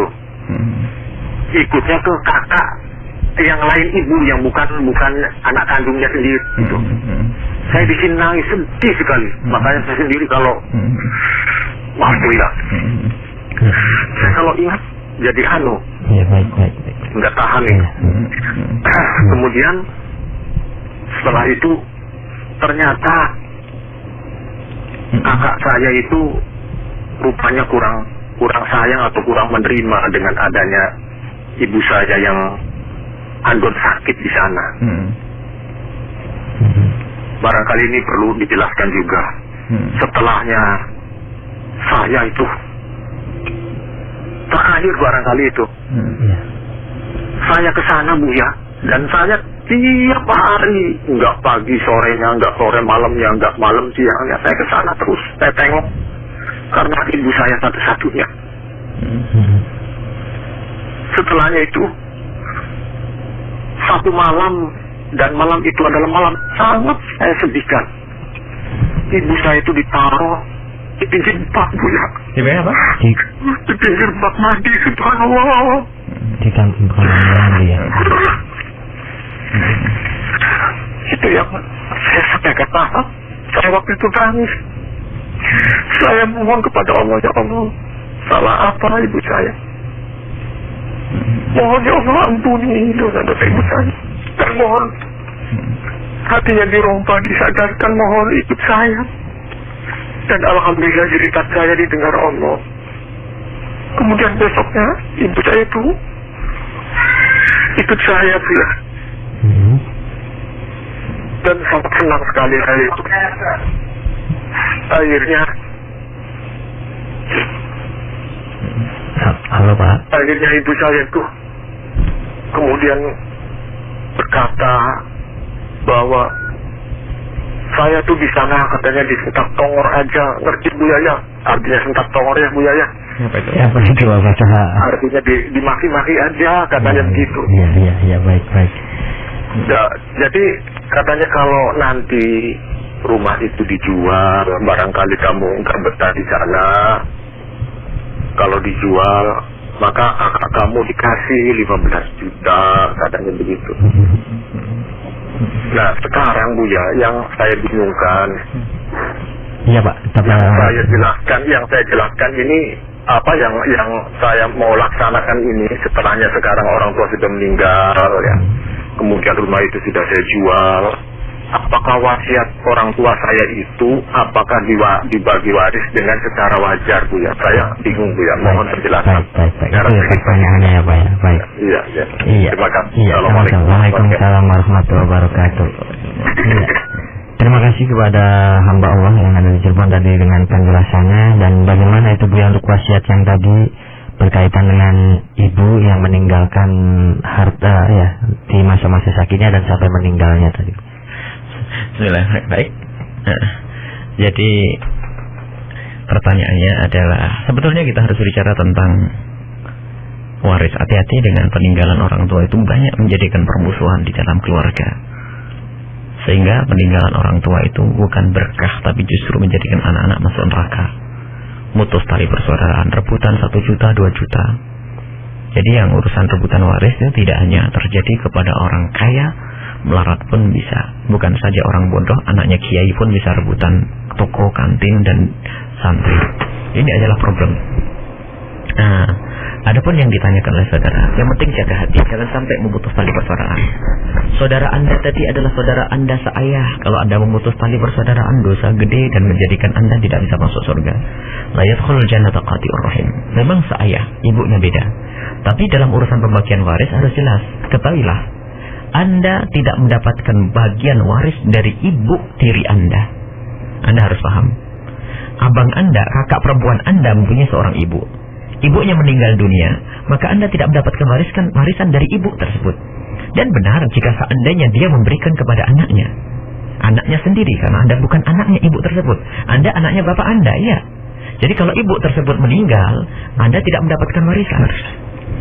Akan tetapi ibu tadi bukan sistem waris, akan tapi mau hibahkan kepada anaknya. Itu anak-anaknya, haknya dia. Anda tidak perlu mengiri dan sebagainya. Dan mengiri pun tidak diperkenankan, dosa hukumnya, jelek. Anda berhak mewarisi dari ayah Anda 1:2 dengan kakak Anda kakak perempuan Anda. Anda dapat 2 bagian, kakak Anda dapat 1 bagian. Jika dari bapak Anda mendapatkan waris, ataupun dari ibu tiri Anda atau istri bapak Anda yang pertama itu, Anda tidak mendapatkan waris karena Anda bukan apa-apa. Ya kan? Yang mewarisi adalah anaknya. Kemudian ibu Anda meninggal, kakak Anda juga tidak mendapatkan waris karena kakak Anda bukanlah anak dari ibu Anda, orang lain. Kakak Anda adalah bukan anaknya ibu Anda. Ibu Anda dengan kakak Anda adalah orang lain, tiri. Baik. Dalam hal semacam ini, maka tidak saling mewarisi. Maka akan tapi jika ibu Anda berwasiat, tadi alhamdulillah ibu Anda tinggal di rumah kakak Anda. Ini harus cermati bahwasanya seorang ibu tidak harus tinggal bersama anaknya. Itu yang harus Anda pahami. Dan di saat seorang ibu tidak tinggal dengan anak, bukan berarti seorang ibu itu benci kepada anak. Sebab kadang ada seorang ibu begitu sayangnya sama anak, takut ngerepotin anaknya. Ya, Anda harus khusnuzon. Kemudian di saat ibu Anda diperlakukan tidak baik oleh kakak Anda tidak usah mendendam karena hitungannya sudah ada dengan Allah. Anda tetap harus menjadi seorang yang santun baik. Kakak Anda yang Anda punya hak untuk nyambung silaturahmi. Anda datang cium tangannya dia, Anda hormati dia. Adapun urusan ibu Anda jangan menjadikan dendam Anda. Dan belum tentu mungkin kakak Anda lemah, tidak mampu melaksanakan tugas sehingga sampai ibu Anda taruh di kamar mandi. Bukan karena ingin merendahkan dan ingin menyiksa, bukan. Jadi jagalah hati, jangan sampai Anda bermusuhan dengan saudara Anda. Itu artinya memutus tali persaudaraan, artinya Anda daftar ke neraka juga. Tetap Anda santun baik kepada saudari Anda. Kemudian setelah itu ibu Anda sebelum meninggal berwasiat. Nah, karena kakak Anda itu orang lain daripada ibu Anda, maka wasiat itu boleh dilaksanakan. Wasiat itu. Jika wasiat itu dari harga penjualan, misalnya tadi tidak disebutkan berapa sih penjualan rumah itu. Jika rumah itu dijual harganya itu 100 juta, kok wasiatnya 15 juta, wajib langsung diberikan 15 juta. Asalkan wasiatnya tidak melebihi dari 1/3 dari yang diwasiatkan, dari hartanya, maka saat itu harus langsung diberikan. Akan tapi, jika lebih maka itu harus mendapatkan izin dari Anda. Jika lebih daripada 1/3 yang diwasiatkan untuk kakak tiri Anda, bukan kakak tiri Anda, kakak seayah Anda, maka ketahuilah Anda wajib langsung memberikannya. Jika lebih dari 1/3, Anda harus mengizinkannya. Tapi jika wasiat ini kepada orang yang mendapatkan waris ini 1/3 saja harus dapat izin. Sebab wasiat ahli warisin. Kalau ahli waris itu tidak bisa diwasiati kecuali 1/3 sudah mendapatkan izin dari ahli warisnya. Justru kalau orang lain seperti kakak Anda dengan ibu Anda malah langsung harus diberikan. Dan tidak harus dengan waris. Karena apa? Kakak Anda tidak berhak mendapatkan waris dari ibu Anda. Ini saja. Adapun masalah detailnya bisa ketemu karena ini media terbatas waktunya. Hati-hati, intinya urusan waris alangkah banyaknya orang berantem ribut gara-gara urusan waris, memutus tali persaudaraan, masuk neraka gara-gara ini semua, dan jangan sampai Anda semacam itu. Adapun perlakuan kakak Anda kepada ibu Anda itu ada hitungannya di hadapan Allah. Jangan menjadikan Anda benci, mendendam, lalu Anda memusuhi kakak Anda. Artinya Anda juga ikut-ikut masuk neraka nanti. Jazakumullah khair kasih Bu ya penjelasannya, dan mudah-mudahan manfaat dan berkah bagi sahabat semua atas segala pertanyaan yang sudah dijawab baik via line telepon ataupun SMS-nya. Dan mohon maaf ini untuk sahabat semua baik yang ingin bertanya di line telepon ataupun SMS, kita sampai di penghujung acara karena waktu sudah menunjukkan pukul 7. Jadi kita langsung saja kepada guru kita tercinta Buya Yahya untuk memberikan kesimpulan dan ditutup dengan doa. Mangga Bu ya. Bismillahirrahmanirrahim. Alhamdulillahirrahmanirrahim. Allahumma shalli ala sayyidina Muhammad wa ala sayyidina Muhammad. Allahumma ya Allah, mudahkanlah kami untuk memahami syariat kekasihmu Nabi Muhammad. Berikan kepada kami keinsafan untuk menjalankan syariat kekasihmu Nabi Muhammad. Pahamkan dan dekatkan kami kepada sunnah kekasihmu Nabi Muhammad. Jauhkan kami dari bid'ah ya Allah. Luruskan ya Allah. Luruskan ya Allah niat kami ya Allah. Berikan kepada kami kebahagiaan di dalam rumah tangga kami. Anak-anak kami, istri-istri kami, keluarga kami, suami-suami kami, saudara-saudara kami, jauhkan kami dari pertikaian, percengketaan, permusuhan ya Allah. Baik di dalam rumah tangga kami, di masyarakat kami ya Allah. Ya Allah, sungguh kami rindu keindahan, kemuliaan. Berikan kepada kami ilmu yang manfaat, yang menghantarkan kepada keriduan kepadamu, menghadirkan keridhaan-Mu ya Allah. Panjangkan umur kami semua dalam ketaatan serta sehat walafiat, dan berikan kepada semua yang mengikuti acara ini segala kebaikan, dan yang belum mengikuti ya Allah, dimanapun berada ya Allah, berikan kebaikan, kemudahan dalam urusan mereka. Lapangkan rezeki mereka, jika sakit sembuhkan, yang punya hutang mudahkan mereka dalam bayar hutang, dan berikan kepada kami semua husnul khotimah kelak setelah panjang umur dalam ketaatan serta sehat walafiat, dan jadikan ucapan kami di akhir hayat kami kelak adalah kalimat agung dan mulia, la ilaha illallah Muhammad Rasulullah SAW. Rabbana atina fid dunya hasanah wa fil akhirati hasanah wa qina adzabannar. Sallallahu alaihi wasallam Muhammadin wa ala alihi wasallam. Walhamdulillahirabbil alamin. Al-Fatihah. Bismillahirrahmanirrahim. Alhamdulillahirabbil alamin. Arrahmanir rahim. Maliki yaumiddin. Iyyaka na'budu wa iyyaka Ya, jazakumullah khair kasih kepada guru kita tercinta dengan tadi dibacakannya doa oleh Buya Yahya. Di edisi kali ini Benang Merah berakhir juga, dan mudah-mudahan kita bisa berjumpa dan bertemu kembali di program yang sama Benang Merah setiap Selasa pagi ya Ustaz ya. Dan terima kasih juga kepada Ustaz Rizky Fauzi yang sudah menemani kita semuanya. Dan mohon maaf untuk sahabat semua yang belum bisa bergabung pertanyaan di line telepon ataupun belum dibacakannya pertanyaan di SMS, mohon maaf. Dan terima kasih juga kepada kru yang bertugas pada kesempatan kali ini, dan terima kasih juga atas perhatian dan pertanyaan yang sahabat berikan kepada kita semuanya.